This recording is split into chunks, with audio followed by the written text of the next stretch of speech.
میں بیٹھا تھا اپنے گھر فیصل آباد، تو ایک نوجوان اس کا باپ کہا جی یہ میرا بچہ انہوں سمجھاؤ، اور اس کا باپ روئی جا رہا روئی جا رہا اور ایسے پتھر بن کے بیٹھا ہوا۔ میں بڑا حیران ہوا، پیو روندا پہ ہے تو انج بیٹھا جی میں مورتی ہوندی، تو میں اس کو جانتا بھی نہیں، میرے اوپر اثر ہو رہا ہے، اور جائیں انہوں پالیا پوسیا ایتھو تائیں پڑھایا، وہ پتھر بیٹھا ہوا۔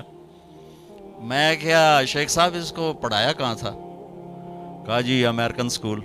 اس کے بعد کہا جی آسٹریلیا۔ میں کہا ہوں تسی ہور روو، انہوں تو پتہ ہی کوئی نہیں باپ ہوندا کی، انہوں کی پتہ پیو کی ہوندا۔ باپ کا پتہ تو قرآن بتاتا ہے، باپ کا پتہ میرے نبی کی زندگی بتاتی، انہیں کیا پتہ ماں باپ کیا ہوتا؟ یہ تمہیں رونا ہی پڑے گا۔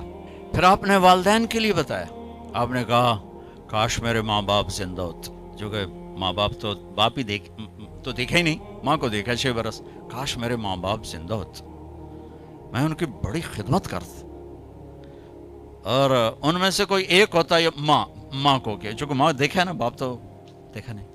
تو کہا میری یہ حسرت ہے کہ میں مصلی پہ کھڑا ہوتا اور میں عشاء کی نماز پڑھ رہا ہوتا اور میں سورۃ فاتحہ پڑھ رہا ہوتا الحمدللہ رب العالمین، اور میرے گھر سے میری ماں مجھے کہتی محمد، تو میں ماں کے لیے نماز توڑ کے کہتا لبیک اماں جان، نفل نہیں فرض نماز، فرض نماز۔ میں کہتا اماں جی لبیک، میں حاضر ہوں۔ یہ اپنے اپنی ماں کے لیے تمنا کا اظہار کی۔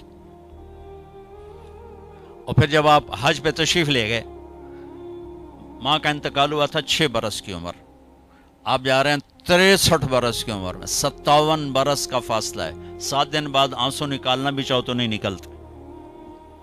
57 برس گزر چکے ہیں، اور آپ حج کے لیے نکلے مدینہ سے 26 ذوالقعدہ اتوار کے دن، 25 کو نکلے آپ مدینہ سے بروز ہفتہ، اور ٹھہرے ذوالحلیفہ اور اتوار کو چلے، اور پھر آپ 4 کی رات کو مکہ پہنچے۔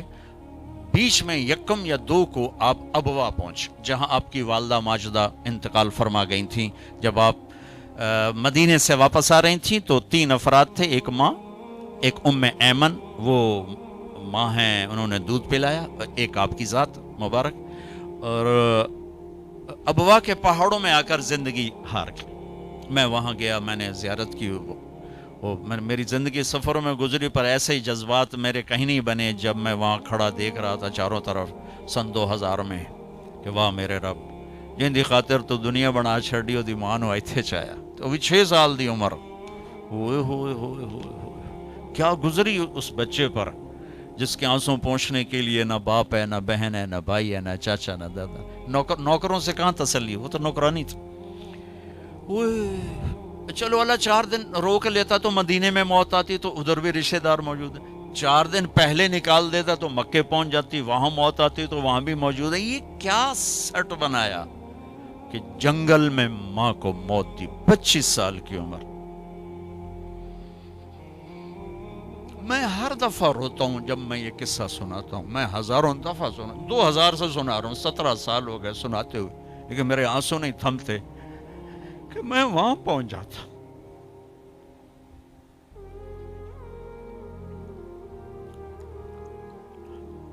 زندگی یہ روشنی آدمی کو دھوکہ دے دیتی، پھر یہ جیسے کاروباری لوگ ہیں، انہیں پیسے کے سوا سوچتے ہی کچھ نہیں۔ میں ایسے دیکھ رہا تھا، یا اللہ یہاں ایتھے، یہاں تو نے اپنے کیا گزری ہوگی میرے نبی کی ذات، اور کیا گزری بتاتا ہوں۔ جب وہ چونکہ دفن کرنے کا تو کوئی سلسلہ نہیں تھا، پتھر اوپر ایسے پتھر دے دیے، جب نیچے اتری ہیں، پہاڑ ہے 60-70 فٹ اونچا پہاڑ ہے، کسی رہبر کے ذریعے میں وہاں پہنچا تھا۔ اونٹنی کے قریب پہنچے تو آپ نے پھر پیچھے دوڑ لگائی، واپس دوڑے اور پہاڑ پہ چڑھ گئے، پیچھے پیچھے ام ایمن چڑھی، تو انہوں نے جو منظر دیکھا، وہ ابوا کے پہاڑ بھی روئے ہوں گے، کیا ماں کی قبر کو لپٹ کے اوپر پڑے ہوئے تھے۔ اور جب وہ قریب گئیں تو سنا آپ کہہ رہے تھے ماں جی آپ کو تو پتا تھا آپ کے سوا میرا کوئی نہ تھا، پھر آپ مجھے چھوڑ کے کہاں چلی گئی۔